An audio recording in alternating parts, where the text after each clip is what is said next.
Eh ben, c'est dommage, t'as mis une belle œuvre d'art derrière, mais on la voit pas. Tu te mets devant. Ouais, je ferai ça des Ah fois. merde, non. Eh ben, bonjour Maxence, merci d'être avec nous sur Philosciences, enfin avec moi. Le but de ces petits entretiens, c'est tout simplement d'essayer de voir si on peut percevoir des similitudes dans la manière dont quelques THP envisagent le sens dans leur vie ou pas. Voilà.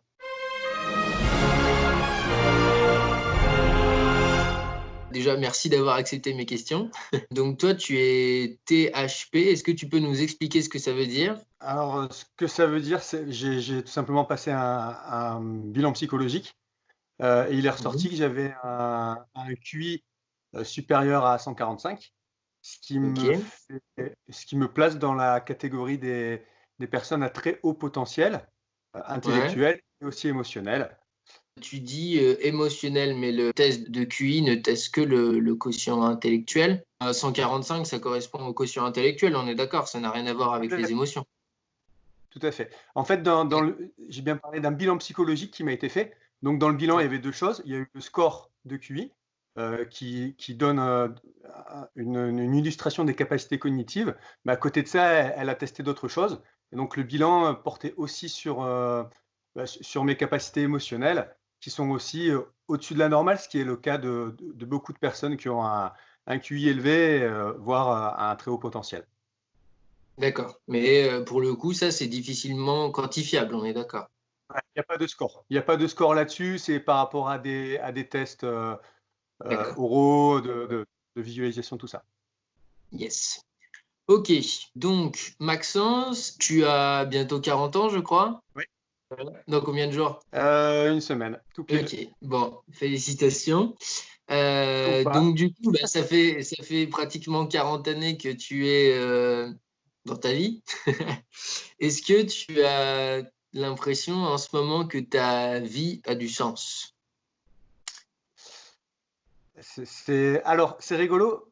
Je veux juste bien situer les choses. Ça fait une semaine à peu près que je sais ce que je suis, que je suis une personne à très haut potentiel. Je ne le savais pas avant, en fait. Et il y a une sorte de révolution quand même qui se fait à ce moment-là, Tu connais parce qu'on se cette comprend. caractéristique en plus. Tu Ouais, te résumes pas à ça, mais oui. non, ça change rien à ce que je suis, mais maintenant je le sais en fait. Et du coup, Ouais. ça explique aussi des choses dans mon fonctionnement global et ce que j'ai pu vivre pendant les 40 premières années de ma vie. Ok. Euh, du sens, c'est au centre de ma vie en fait. Euh, et pour moi, il était inconcevable de vivre s'il n'y a pas quelque chose derrière, si je ne vis pas pour quelque chose. Je ne peux pas vivre juste pour moi, juste pour avoir une parenthèse entre ma naissance et ma mort. Il y a, ça doit, ça, dans mon esprit, ça devait toujours aller plus loin que ça. Donc, je peux pas Donc vivre. pour toi, le sens, c'est vivre pour quelque chose d'autre. Donc, soit la transcendance horizontale, soit verticale. C'est-à-dire, par exemple, est-ce que tu es peut-être dans la religion ou au contraire, est-ce que tu es dans le dépassement de soi par d'autres moyens? La religion, pas du tout. Euh, c'est- on va parler vraiment de dépassement de soi. J'ai toujours eu ce souci d'optimisation du temps, au sens où quand je fais quelque chose, si ça me prend 100 heures à faire, il faut que ça Mhm. procure euh, plus de 100 heures de bénéfices à ceux qui vont profiter de ce que j'ai fait. Alors, je suis comédien, hein, en l'occurrence, enfin c'est mon métier actuel en tout cas. Je suis D'accord? comédien et quand je prépare un spectacle qui va me demander 100 heures de travail, dans mon esprit, il faut absolument que ça provoque 500 heures pardon, de, de plaisir ou d'émotion aux gens qui le voient en cumulé. Tu vois, en gros, il faut qu'il y ait 500 personnes qui regardent une heure de spectacle. J'ai toujours ce calcul de temps, d'efficacité du temps en moi. Et depuis que je suis tout petit, hein, je me rappelle très bien quand En fait, j'étais gamin. l'efficacité du temps, mais c'est pas de la rationalisation de ton propre temps. En fait, l'idée, c'est que c'est une efficacité, comment on appelle ça en termes de sollicitude. C'est-à-dire, tu dois forcément consacrer plus de temps aux autres qu'à toi, d'après ce que j'entends là. Est-ce que j'ai bien compris? C'est exactement ça. Ça peut pas être tourné que sur mon existence. C'est, pour moi, le sens que j'ai donné, en tout cas le sens que je donne à la vie, c'est je suis là, on est tous là pour que le monde d'après soit meilleur que celui qu'on connaît. Alors meilleur, attention, hein, c'est au sens large. Il y a plein de manières d'être meilleur en fait. Mais en tout cas, il faut apporter plus que ce qu'on prend. D'accord. Donc pour toi, c'est ça. Est-ce que tu as un autre appareil sur lequel tu peux aller sur YouTube ou pas? J'aimerais te montrer quelque chose et te demander ton avis. Alors, il faut que je bouge. Je peux? Ouais, ouais. Tu vas voir, s'il te plaît, la vidéo Comment trouver un sens à sa vie dans Philosciences et tu vas aller à 9 minutes 50. Il y a les 5 manières de donner du sens à sa vie de Tatiana Schnell, qui est une chercheuse autrichienne.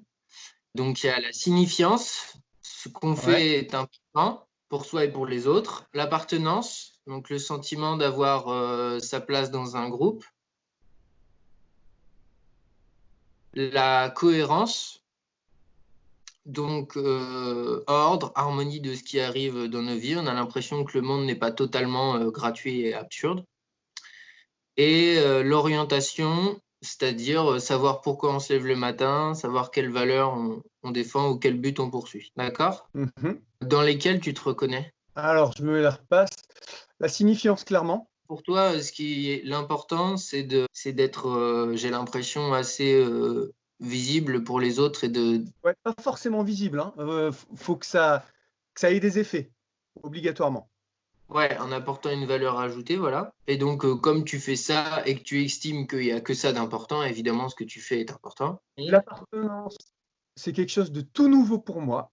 Très sentiment. sincèrement, jusqu'ici, c'est quelque chose qui n'était pas concevable en fait avant que je rentre dans une case psychologique. Donc, je peux pas répondre à ça, je sais pas encore. En tout cas, ça m'a fait beaucoup de bien de savoir que je peux appartenir à un groupe. Jusqu'ici, c'était jamais le cas. Sentiment d'avoir sa place dans un groupe, ouais, je comprends. Ouais. Et si ça vient aussi tard, ça doit être vraiment un vrai soulagement, ouais. Ouais, bah, ça faisait 10 ans que je me sentais seul. La cohérence, ordre, harmonie de ce qui arrive dans nos vies.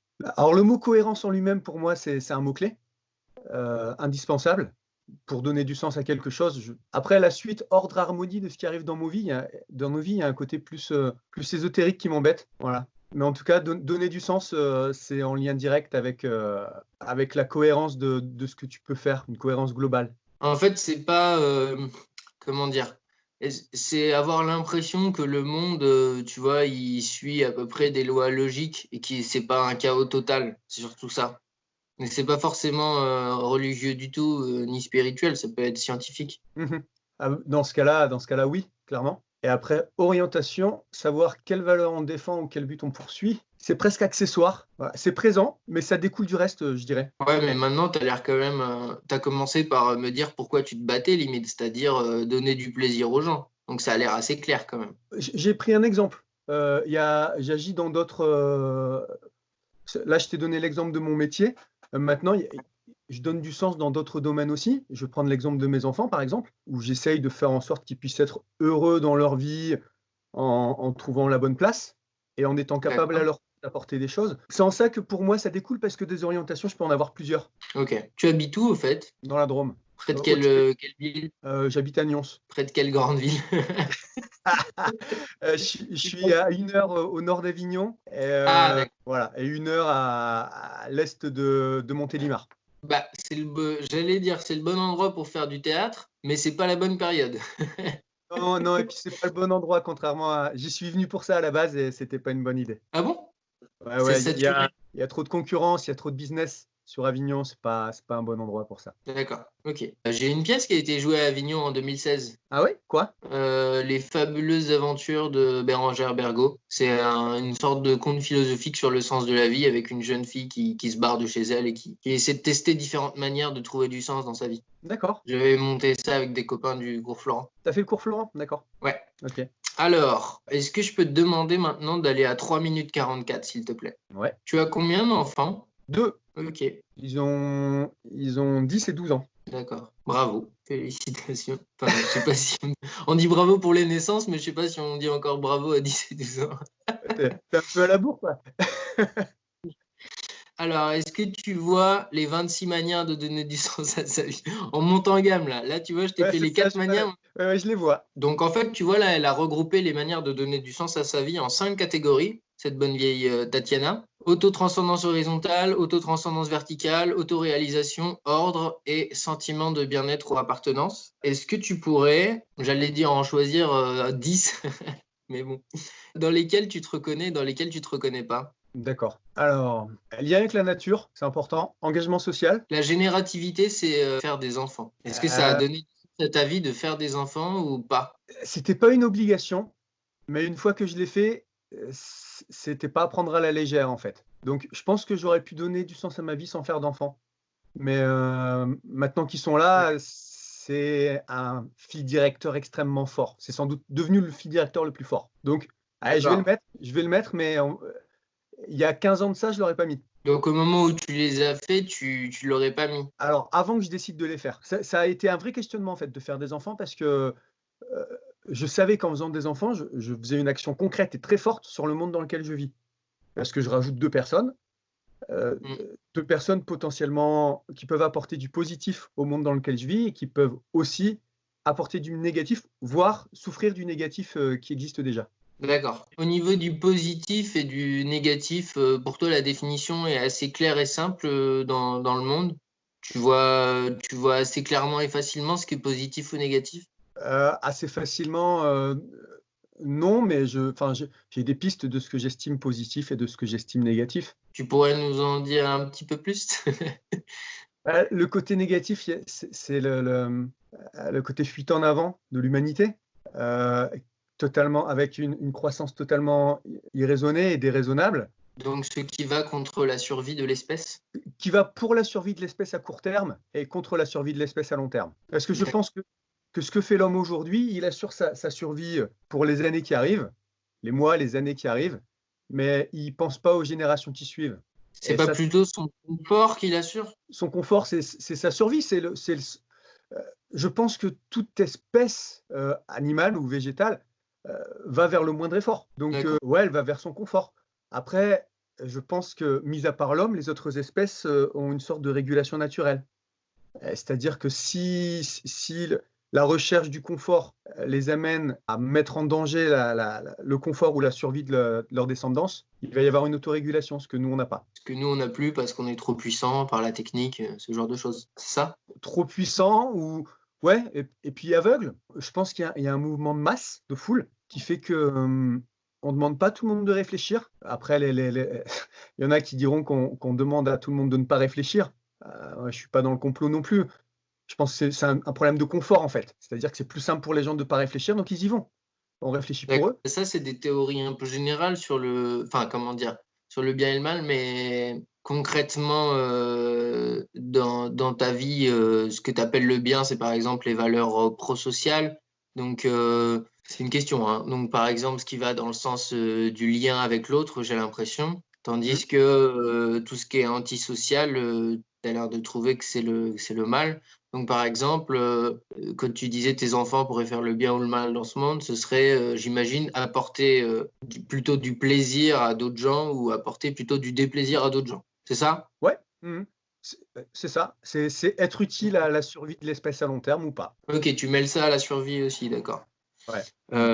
Ok, moi j'appelle ça juste les valeurs prosociales et antisociales. À court terme, à court terme. Ok, super, merci. Bah, on peut continuer si tu veux. Alors, autotranscendance verticale, Bah, on n'a pas tout fait dans autotranscendance horizontale. Tu n'as pas tout regardé ici? Il n'y a que aussi, le si, lien à la je me nature suis qui te arrêté plaît? là. Du coup, j'ai mis, si je me rappelle bien, j'ai mis lien avec la nature, Ouais, engagement social. Voilà, c'est les deux qui me semblent importants pour donner du sens. d'accord. Voilà. En Les autres, autotranscendance verticale? transcendance verticale, je vais mettre la spiritualité en opposition, je le mets en opposition en fait à la religiosité. T'as pas l'air hyper spirituel. En quoi tu penses que tu es spirituel? Spirituel au sens où je crois en la force de l'esprit et de la pensée. J'ai des convictions fortes dans certains domaines en lien avec la nature. Le Et paranormal? non, non, non, non, non, pas du tout. Je te prends un exemple concret. Je suis végétarien depuis 20 ans, 25 ans maintenant. Et Ouais, mais ça, c'est moi, c'est rationnel, c'est pas spirituel. Spirituel, pour moi, c'est des croyances non rationnelles, en fait. dans ce cas-là, tu peux supprimer effectivement. Si c'est comme ça qu'on le voit, non. Ok.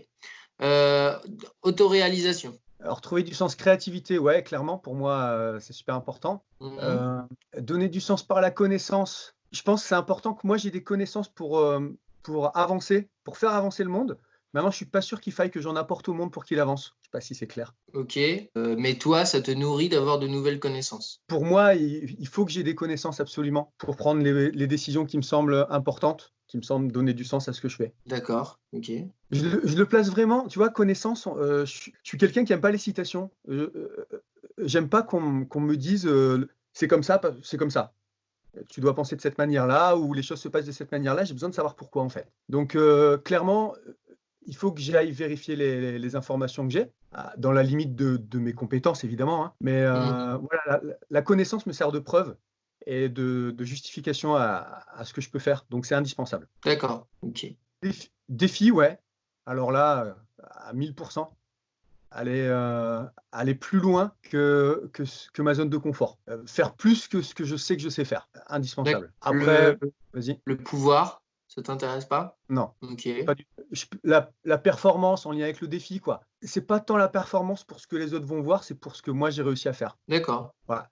La liberté, T'es assez indépendant en fait. ouais, ouais. T'es assez Euh, autosuffisant, indépendant, fais les choses que pour toi-même. alors, Ok. non, je les fais pas que pour moi-même. Ouais, Non, mais dans le enfin, sens où tu es le seul juge. voilà, c'est vrai. Même quand tu fais des choses pour les autres, tu les fais vis-à-vis de toi-même, quoi. Ouais, c'est vrai. La liberté, qu'est-ce que t'en penses? J'ai Euh, l'impression que pour toi, c'est pas forcément important puisque j'ai l'impression que tu l'as. Donc, c'est ça quand en on fait. a quelque chose, quand on a quelque chose, on se fixe pas dessus. J'ai l'impression que la liberté, on est dans un pays aussi où on est libre. Donc, moi, j'en jouis. Hmm. Et je pense que n'importe qui dans notre pays peut jouir de sa liberté. Donc, j'ai pas l'impression que je peux apporter des choses au monde. Je Ah, peux. il y a une liberté en droit, mais je pense que là, on est plutôt, l'idée, c'est de trouver du sens à sa vie, une forme de liberté d'esprit et de ce qu'on fait de son temps plutôt. Est-ce que, par exemple, au niveau du temps dans lequel tu travailles, où logiquement, tu dois être un minimum contraint, tu es quand même assez libre, tout ça, quoi. Bah, c'est sous-jacent, clairement. Parce que T'es comédien à 100%? je suis comédien, je dirige ma compagnie, ouais, à 100%. Ouais. Bon, bah, dans ce cas, on comprend que la liberté est plutôt un objectif atteint. C'est ça. En fait, avant, j'étais instit pendant 6 ans, et j'en suis parti au bout de 6 ans parce que je me sentais contraint, en fait. J'étais pas bien, je pouvais pas faire ce que je voulais. J'étais un pion et je supportais pas ça. Donc, bah, au final, ouais, la liberté, c'est indispensable pour donner du sens à ma vie. Sinon, c'est pas moi qui décide, c'est pas possible, en fait. D'accord. Ok. Ensuite, on passe à l'ordre. Ouais. Alors, la morale, oh oui, énormément. Je m'astreins à moi-même, hein. La raison, énormément aussi. La morale, j'aimerais bien qu'on creuse un petit peu cette question. J'ai commencé à le faire en te demandant le bien et le mal, mais tu considères que c'est des... Comment dire? Bon, je vais attaquer un peu dans le gras. Pourquoi tu considères que le bien, c'est les valeurs prosociales? Parce que si on groupe tous les effets que ça peut avoir, j'essaye de trouver les bons mots, hein. C'est toujours dans cette idée de rationalisation des choses, en fait. Le bien, ça nous mène tous vers le haut, on a tous à y gagner en termes collectifs. Mais Donc, c'est toi qui définis le bien comme ça? c'est moi, ouais. Ou tu considères que c'est le bien? Moi, je considère rien pour les autres. Jamais. Et si j'ai un principe de vie Non. aussi, c'est de ne jamais essayer de convaincre quelqu'un de quoi que ce soit. Mais pourtant, tu dis le bien, comme si on avait tous le même. Et je pense que tu penses qu'on a tous le même, non? Je pense que celui que moi j'ai identifié, c'est mon vrai bien à moi. Et que le vrai bien de quelqu'un d'autre, ce sera peut-être pas le mien. Bon, il a le droit, il a le droit. Alors, qu'est-ce qui caractérise le bien d'un autre? Après, je sais pas, en fait, chacun quel sens on met sur ce mot, quoi. Maintenant, le seul qui soit valable pour moi, c'est celui que je mets, moi, dessus, sur ce D'accord. mot. Donc, je peux viser que celui-là, en fait. Et t'as aucun problème de sémantique sur ce mot, t'en as une vision très claire et très simple depuis toujours, et voilà. Ouais, même si je comprends, enfin, je vois un distinguo clair entre le bien collectif et le bien individuel. Après, pour moi, le bien, si on devait y mettre une majuscule, ce serait le bien collectif. Donc si tu fais une distinction entre les deux, on se rapproche de l'intérêt collectif et l'intérêt individuel, c'est ça? Ouais. Ça, exactement. Et et l'intérêt que tu quantifies finalement, d'après ce que j'ai compris tout à l'heure, en termes de plaisir, de déplaisir et de confort, de plaisir et de déplaisir en fait. Ouais, le confort. Je crois qu'on peut parler de confort. Donc le bien, c'est ce qui va. Donc il y a un bien pour les individus et un bien suprême qui va dans l'intérêt du confort du plus grand nombre. C'est ça? C'est ça. Du plus grand nombre, voire de tous. Ok, ok, c'est intéressant. Vas-y, je t'en prie, continue. Tradition, pas du tout. Enracinement à la terre, pas spécialement. Voilà. La raison non plus, t'intéressait pas? Si, la raison aussi, parce que c'est elle qui va justifier la morale d'une certaine manière, quoi. Mhm. La morale, il y a un côté affectif dedans. La raison, elle permet de donner du sens à ce côté affectif. Hein, ça va, c'est comme D'accord. ça, en tout cas.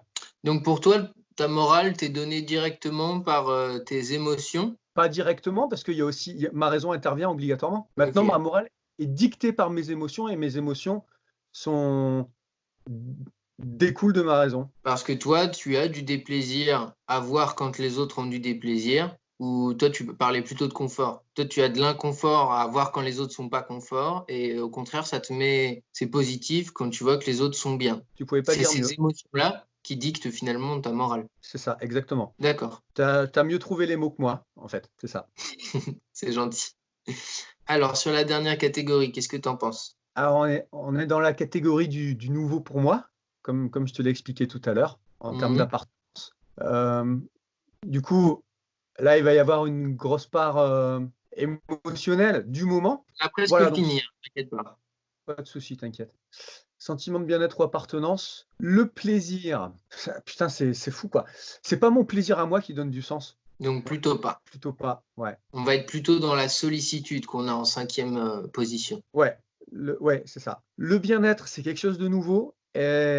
Puisque j'ai passé un épisode dépressif très long, du coup, quand même. Et là, depuis une semaine, putain, j'ai l'impression que ça s'est arrêté du jour au lendemain. Donc, si le bien-être chasse la dépression, c'est que ça a du sens, c'est important. Donc, C'est j'ai génial. c'est important. La communauté, je n'en sais rien. Jusqu'ici, ça n'a pas été important. Le ressenti conscient, pas spécialement non plus. Non, pas spécialement. Sollicitude, oui. Harmonie, oui. Et l'amour, je ne sais pas. Attends, excuse-moi, on peut revenir rapidement ressenti conscient, t'en as dit quoi? Je l'ai sauté. Non, j'ai dit pas spécialement. J'ai quand même souvent mis ça de côté, en fait. D'accord. Ouais. Sollicitude, on a déjà dit oui. Harmonie, on peut penser l'harmonie, se sentir en harmonie, que ce soit avec le monde ou avec d'autres gens. J'ai l'impression que plutôt oui, ça va avec tes valeurs prosociales. Ouais, plutôt oui. Et Et l'amour au sens amour couple, je suppose, et enfant. mhm, Quelque chose d'important. Moi, j'ai l'impression que c'est un cadeau que la vie m'a fait, mais je suis pas sûr que ce soit ça qui donne du sens. d'accord. Ok. Bah écoute, c'est très intéressant. Est-ce que tu veux nous faire un petit peu de pub pour ta compagnie? Euh, je sais pas. Ouais, je peux. Je sais, après, j'ai rien préparé, donc je sais pas quoi dire. C'était quoi le prochain projet là, hors coronavirus? Ben là, en fait, je suis en train de créer des spectacles jeunes publics en ce moment. Voilà, on est plus sur du. Ouais, enfin, ça rejoint un petit peu le sens que je donne à la vie aussi, parce que j'essaye de proposer des spectacles différents aux gamins où je les prends pas pour des enfants. Je leur présente des anti-héros, mais justement, ça leur permet d'appréhender le monde différemment. Voilà, j'enlève un petit peu cette surprotection qui est autour d'eux et je leur montre qu'ils seront capables de penser, d'aimer quelqu'un, d'aimer ce personnage. Enfin, dans leur relationnel, je pense que ça leur apporte des choses. Voilà ce que je fais en Ok, ce moment. super. Et comment s'appelle ta compagnie? Elle s'appelle la compagnie Révolte, basée à Nyons. Basée à Nyon, c'est donc on peut vous voir là-bas et j'imagine que vous proposez des choses aussi aux écoles ou comme ça à Nyon. Ouais, bah, en fait, les spectacles jeunes publics, je les tourne dans toute la France en vérité. Je vais Ah, du côté, d'accord.